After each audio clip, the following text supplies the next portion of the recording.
Après, c'est Caroline Sémin. Alors, bonjour Jean-Baptiste, est-ce que Caroline est là? Caroline, bonjour Caroline, est-ce que vous connaissez avec Elodie? Elodie préside l'association GFC qui assure les entrepreneurs comme vous. Vous, c'est une entreprise familiale, ancestrale que vous arrivez. Bonjour. Bonjour. Est-ce que vous êtes assuré? Assuré de perte d'emploi? Pardon? Oui. Alors voilà, alors, c'est toute la difficulté. C'est toute la connais pas. difficulté, c'est que les chefs d'entreprise, il n'y a pas que vous, c'est malheureusement la grande majorité des chefs d'entreprise, ils ne savent pas qu'ils peuvent se couvrir en cas de perte d'emploi. Voilà, donc c'est la raison pour laquelle je suis là. Voilà. C'est d'en parler, en parler et donc, informer. ça confirme ce que vous disiez. Merci beaucoup en tout cas. Elodie, on vous donne le micro et on va se promener toutes les deux. Voilà, parti. vous avez vu, non mais c'est quand même le Big couvre tout cet éventail assez éclectique que vous comprendre l'entrepreneuriat. Vous nous venez de Moselle. C'est votre première fois Big? Deuxième. Alors? Deuxième. Il y a beaucoup plus de monde cette année. Ouais. Un événement fou et hyper boostant qui motive et je suis ravie d'être là aujourd'hui. Vous auriez manqué ça pour rien au monde, c'est ça? Oui. Alors, donc 1838, votre société, je rappelle que c'est le groupe Sémin, c'est ça? 1838 en Moselle, date à laquelle vos ancêtres ont fait à l'époque une ETI. Vous êtes la directrice générale de ce groupe spécialisé dans la fabrication des matériaux de construction pour le bâtiment.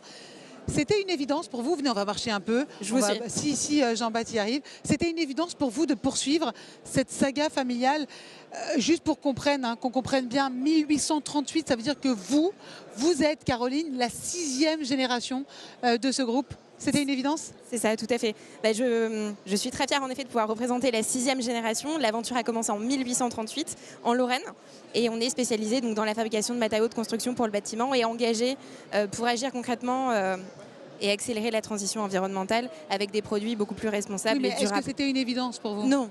Non, pas du tout. Je voulais faire de l'hôtellerie-restauration. Ah. Et suite à une première expérience dans le bâtiment, j'ai eu un gros coup de cœur pour cet univers qui est humain, direct, avec beaucoup de relationnel. Et j'ai accroché et j'ai rejoint les équipes. Mais comment on fait pour trouver cet équilibre entre voilà, ce point ancestral et l'innovation aussi? Parce que vous êtes jeune, vous êtes là aussi pour innover. Comment est-ce qu'on fait pour trouver cet équilibre? Je pense que le plus important, c'est de faire quelque chose qui nous plaît. Moi, j'ai la chance d'être entourée, d'avoir des équipes solides avec qui je suis heureuse de travailler et je suis contente de me lever tous les matins pour justement vivre cette expérience, cette aventure humaine exceptionnelle avec les équipes. Donc c'est une joie. Oui, parce que c'est pas un milieu très féminin quand même. Non. Et pas très jeune non Mais plus. il y Alors en a de comment plus on en fait? plus. Et justement, on a organisé cette année le premier trophée des femmes dans le bâtiment qui s'appelle les Talentueuses. Bonjour. Et l'objectif de ce trophée, c'est mettre en avant justement des beaux parcours au féminin dans l'univers du bâtiment. Et il y a eu différentes femmes actives, engagées, expérimentées, entrepreneuses qui justement ont été mises en avant pour montrer que c'est possible et pour attirer justement plus de femmes dans le bâtiment, parce que je suis convaincue que plus de mixité, c'est plus de performance. Alors c'est pas tout, vous avez fait le choix d'une croissance externe aussi, avec une entreprise spécialisée dans l'isolation éco-responsable. C'était important, c'est un grand pas quand même. Oui, Vous êtes la première à le faire dans la famille. C'est complètement nouveau, une nouvelle activité qu'on a démarrée en début d'année. Une usine dans le centre de la France, à Roanne, où les équipes, tous les jours, reçoivent des vêtements abîmés, usagés. Ils les effilochent pour fabriquer des isolants dans le but d'habiller vos maisons. Et en plus de réduire les émissions de gaz à effet de serre et la consommation d'énergie en isolant les bâtiments, c'est plus de 5000 tonnes de vêtements tous les ans qui partent pas en Afrique ou en Asie pour polluer les plages. Donc c'est une fierté pour les équipes de faire perdurer un savoir-faire en France. C'était une évidence pour vous de les racheter? Une évidence, non, mais un bel axe de développement. C'est une entreprise de 3 générations avec un savoir-faire industriel et une avance aussi en innovation. Et je pense que c'est clé justement pour l'avenir et pour avoir des solutions concrètes pour améliorer l'habitat et avoir un habitat plus responsable et durable. Alors la croissance externe, les trophées, toutes ces innovations. Comment est-ce qu'on fait? Parce que ça ne doit pas être facile tous les jours. Vous êtes jeune, vous êtes une femme dans un milieu quand même assez, qui est ancestral et qui est masculin. Comment on fait et comment on fait pour être fier, qui est notre thème aujourd'hui?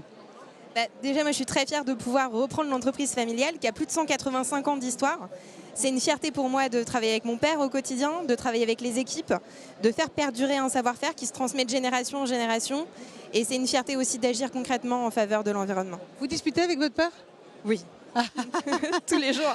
Parce que vous en voulez plus et il en veut moins. Comment ça se passe? Non, on en veut, C'est lui on en veut tous les deux plus. On avance ensemble, main dans la main, pour Mais, pérenniser et l'innovation, ça doit développer. diviser. C'est des thèmes qui divisent souvent l'innovation. Le trop d'innovation ou pas, non? Non, non, non, justement, c'est le sujet qui nous rallie parce qu'on est convaincu que déjà, ça fait partie de l'ADN de Semin et que c'est l'avenir. Donc en fait, vous décidez tout en famille. On décide en binôme, tout à fait. Ah. On forme un duo. Bravo. Merci beaucoup. En tout cas, c'était Merci. super. Merci beaucoup. Je rappelle Caroline Merci. Sémin du groupe Sémin, donc ce groupe ancestral. Merci beaucoup. Je prends votre micro pour aller me balader un petit peu et voir ce qui se passe dans ces couloirs.